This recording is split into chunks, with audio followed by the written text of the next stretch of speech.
Hello everyone, welcome back to my channel and welcome back to another Valentine's Day / romance deck review. Today's deck is the Lover's Path Tarot by Kris Waldherr. It is a US game system published deck, and let's see.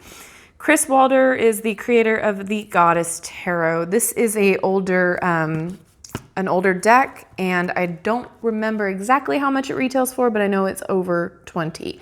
It includes 78 cards, an 18 by 20 custom spreadsheet, and 36-page instruction booklet. Inspired by classic love stories and myths from around the world, the Lover's Path Tarot features beautiful paintings of romantic couples such as Cleopatra and Caesar, Arthur and Guinevere, and Cupid and Psyche.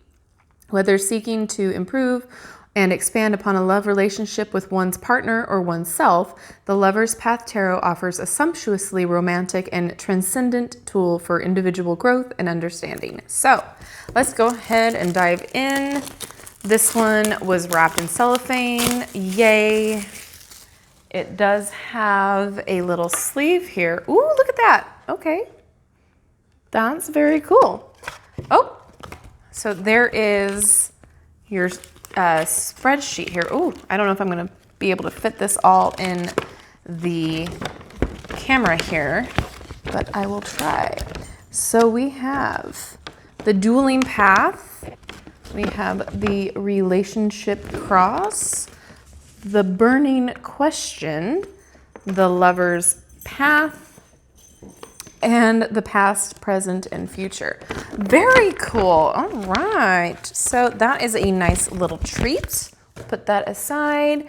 If you heard a lot of jingling and crazy, those are my dogs. Apparently, when I do my recordings, they like to be active. Okay. So, there's about Kris, about the Lover's Path. Let's take this out here. This is very cool. Very nicely packaged. It's not exactly the sturdiest, but it is nicely packaged here. All right, get my handy dandy scissors.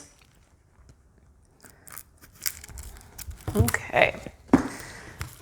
I do enjoy a nice packaged deck here. All right. So we do have a little guidebook here, introduction, and then it goes into each card, and it does look like at least the major arcana is renamed, so that'll be interesting to see here. Very cool. Okay, we got keywords, we've got a little paragraph about the people on the cards, and then yeah, suits. Okay, let's dive into the cards. That's what we're all here for, right? Okay. So little things about the cards, the deck.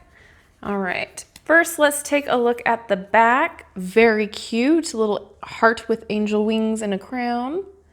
There are a little bit of a gloss coating, not too bad.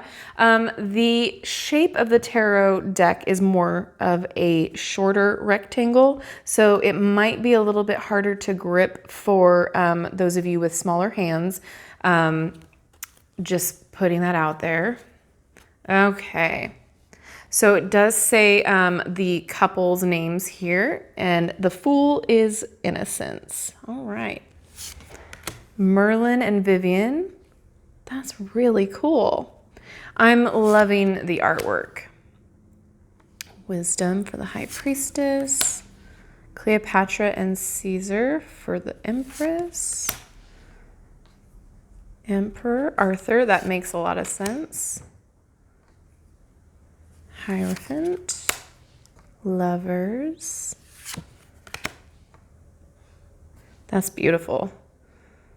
This reminds me of Merida from Brave. I'm sorry. It's just the red hair and the green dress. I'm going a little bit slower because I really want to take in the art here. I'm really enjoying it. This is awesome. And I believe this will definitely help with beginners, because this is basically the word of what's the most prominent definition for the card. So this is the death card. So transformation, that might help bring your intuition back if you're getting stuck on what the cards mean. Very helpful. The devil card. See, again, not every devil card is malicious or horrifying.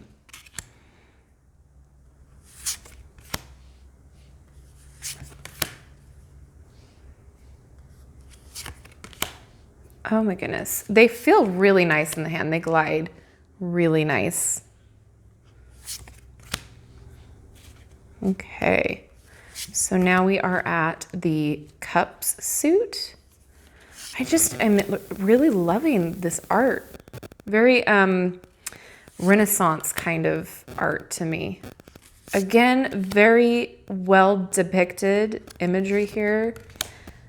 The major arcana was a little bit different in their imagery, but at least with this suit of cups here, it depicts the traditional meaning really well.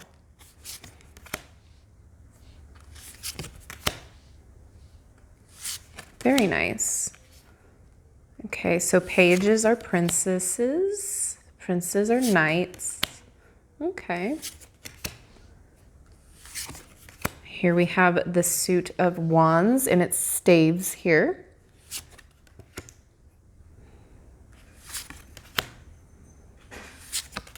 We'll go a little bit faster with these.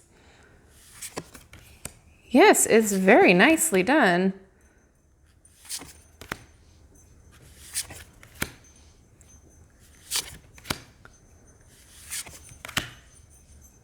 Brunhilde. Siegfried. All right. Yeah, I'm really enjoying the way they feel in the hand. They are very nicely cut arrows, so this would be the swords. Yeah, the shape, or I should say the width, is a little hard to get used to. They're more of like an oracle shape card. So if you're not used to that in your tarot, that's a little difficult, but not too bad. I mean, you're going to get used to it. Cupid. Oh, I love it. Prince of Arrows is Cupid. I love it. Adonis. All right, and here we have the Pentacles. I actually really am enjoying this. I'm curious to see how it will read and how it will shuffle, but this is fantastic. I really don't have any big complaints so far. Okay, let's see how it shuffles. Because the cardstock, I don't think we went over it, is pretty nice cardstock. It flexes back really nicely. It's not too thin, it's not too thick. It's right in that sweet spot.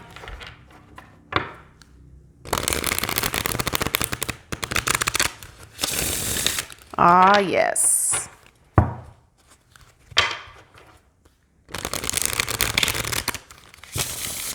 Woo. This is nice. It's not too bad to shuffle at all with this shape. It just reminds me of the oracle cards. So if you're used to shuffling the oracle cards, this will be no biggie. All right, well, since that one just kind of wanted to pop out. Okay, so we have Awakening. Let's see. The Sun. So this would be your traditional Sun card, and it is Cupid and Psyche. And the keywords are creativity, success, fertility, and optimism. Venus was jealous of Psyche's outstanding beauty. She instructed her son Cupid to pierce Psyche with his arrow, so she would foolishly love the first creature she saw. But Cupid loved Psyche. He rescued her and secretly took her as his bride. Psyche burned Cupid by accident when she tried to see him by lamplight, and the angered god flew away. Venus put forth many trials to Psyche when she pleaded for her forgiveness.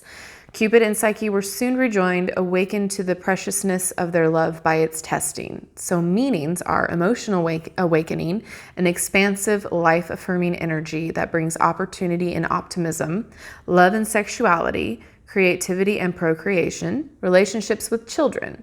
And then it does have reverse meanings here too. So it would be unwillingness to accept affection, problems with children, creativity blocked by external or internal forces, and refusal to grow.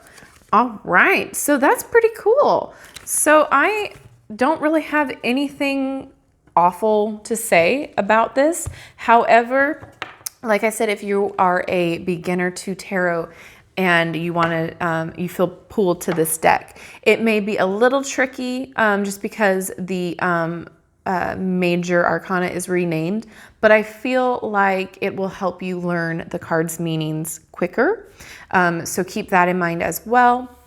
And I mean, you get a very thorough guidebook for each card. I feel like it's enough to get you going if you are a beginner. And also if you are experienced in tarot, it's a different kind of way to read with the keyword right here, which is fantastic too. So I do think that this is a great little deck for romance and relationship spreads. It's not too hard to figure out with the pictures, and honestly it's very friendly, especially with that death and devil card too. There's no nudity here, so that I saw, I could be wrong, but so it is a great deck for all ages that are looking for a more romantic type deck. Yeah, as far as I saw, correct me if I'm wrong, if you saw it, I don't see any nudity or anything inappropriate. So, I mean, there is a couple in a bed. So, I mean, teenagers should be fine with this. I'm sure they've seen worse. So that is all I have really to say about this deck. Let me know what you think in the comment section below, whether you have this or you are excited to purchase it. I will link all of the places that I know that has it in the description box below. So should you feel called to purchase it, you can go right there and do so. Again, I am not sponsored or paid for any of these reviews. I buy these decks with my own money, and I just simply want you guys to experience the decks and be able to really get to know them a little bit before you purchase it, because a lot of times we think the decks are one thing and we get them home and they really don't connect with you. So this way you get to kind of see what it's all about before you purchase. So that's amazing. Yeah. Let me know what you think, and I will definitely be using these in the romance pick-a-cards I've got cooking up for you guys for the next couple weeks. So let me know if there is a romantic or love-themed deck that you would like me to unbox and review for you on this channel. It could be tarot, oracle, or inspirational. Let me know down in the comment section, and I will do my best to get my hands on it. Other than that, don't forget to like and subscribe and ring that notification bell. I have a lot more coming for you guys. Thank you so much for watching, and I will see you in my next video. Bye-bye.